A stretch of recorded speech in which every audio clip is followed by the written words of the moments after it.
बरं, तुमच्याबद्दल या सगळ्यांना काय म्हणायचंय जरा ऐकूया, कारण त्यांना त्यांच्या भावना आज व्यक्त करायच्या आहेत. त्यांचे आणि आमचे संबंध आता आल्यापासून इतके घरातलेच मला वहिनी बनवले आणि ते भाऊ बहीण म्हणतात.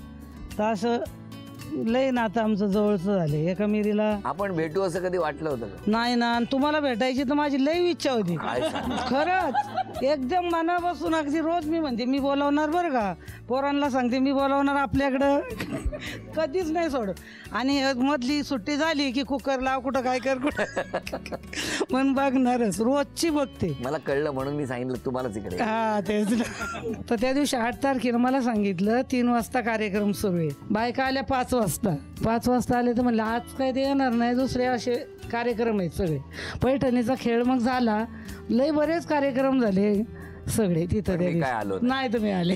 बघितलं, हेच मला सांगायचं आहे की ज्या कार्यक्रमाला मी येतो त्याच कार्यक्रमाला आम्ही सांगितलेलं असतं, पण बऱ्याचदा दिशाभूल करून अगदी होम मिनिस्टर कार्यक्रमाचा लोगो वापरून बरेच जण कार्यक्रम करतात. मी तुम्हाला नम्र आवाहन करतो, अशी कृपया कोणाचीच फसगत करू नका. कार्यक्रम हा आनंदासाठी असतो.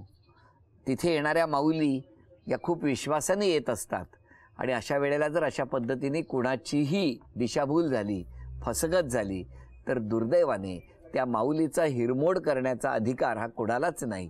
मी नम्र आवाहन करतो, अशा पद्धतीचं कृपया कुणी करू नये. लोगो तर वापरूच नये होम मिनिस्टरचा, कारण त्याचे सर्व अधिकार हे झी मराठीकडे आहेत. आणि त्याचबरोबर ज्या ठिकाणी होम मिनिस्टरचा लोगो वापरला जातो त्या ठिकाणी झी मराठीला याची कल्पनाच नसते. हे स्वतंत्ररित्या गर्दी जमवण्यासाठी अशा गोष्टीचा वापर करण्यात येतो. मला सुद्धा या गोष्टीची कल्पना नसते, माझ्यापर्यंत कुणी संपर्क साधलेला नसतो, मी येणार असं कुणालाही सांगितलेलं नसतं. पण बऱ्याचदा गर्दी जमली की जाहीर होतं की आदेश बांदेकर काही कारणानिमित्त पोहोचू शकणार नाहीत. अत्यंत गंभीर आहे ही गोष्ट, पण कृपया कुणाची फसगत करू नका. कुणाचाही हिरमोड करण्याचा कुणालाच अधिकार नाही, एवढीच नम्र विनंती आणि आवाहन. तुमच्या होम मिनिस्टरला जशी 12 वर्ष झाली तशी मला तळेगावला येऊन 12 वर्ष झाली. तर माझ्या आयुष्यात काही असे दुःखद प्रसंग आले. माझ्या मिस्टरांना जेव्हा पॅरालिसिस झाला तेव्हा भाऊजाई म्हणून ही दोघं माझ्या पाठीशी उभी राहिली. तसेच माझं इथं धार्मिक कार्य झालं तेव्हासुद्धा या भाऊजाईंनी मला मदत केली. आईबद्दल सांगायचं तर मी हे सांगेल की आत्मा आणि ईश्वर याचा संगम म्हणजे आई. आत्मा आणि ईश्वर याचा संगम म्हणजे आई. आचरण आणि शिकवण अशी माझी आई.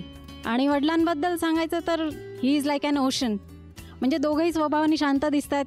पप्पा तर सर्वात जास्त शांत दिसत आहेत, but he is like an ocean का म्हटलं मी, तर समुद्र जसा शांत असतो तेव्हा सगळ्यांना आवडतो आणि तेव्हाच तो सेफ असतो. जर तो चिडला समुद्र तर मात्र सेफ्टी नसते.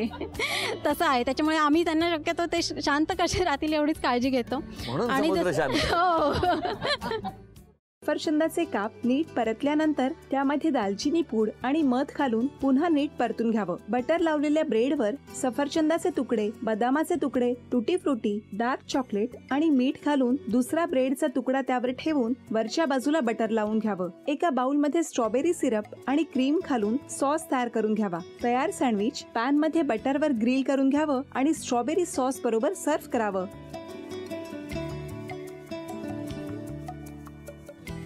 हे जेव्हा बोलत होते तेव्हा मी बघत होतो की या दोघांनी स्वतःचा संसार उभा केलाच, पण स्वतःच्या संसाराबरोबर अनेकांच्या आयुष्यात आनंद निर्माण केला. तो आनंद महत्त्वाचा. हसत राहा, आनंदी राहा असं म्हणत शुभेच्छा देऊया.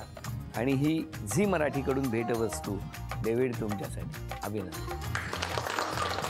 आणि वहिनींना तथास्तू पुणे यांच्याकडून ही पैठणी. अभिनंदन.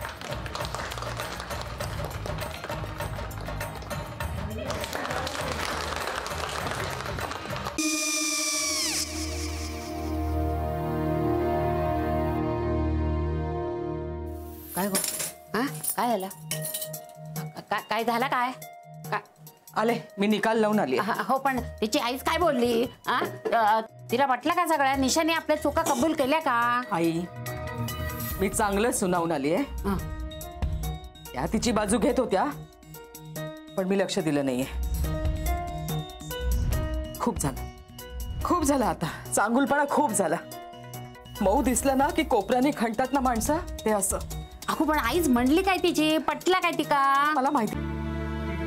आई मी तुम्हाला नंतर फोन करते. हो.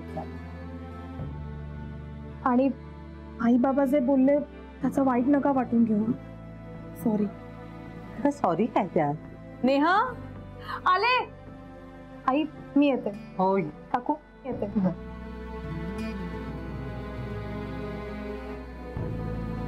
सावकाश जाग. हो हो.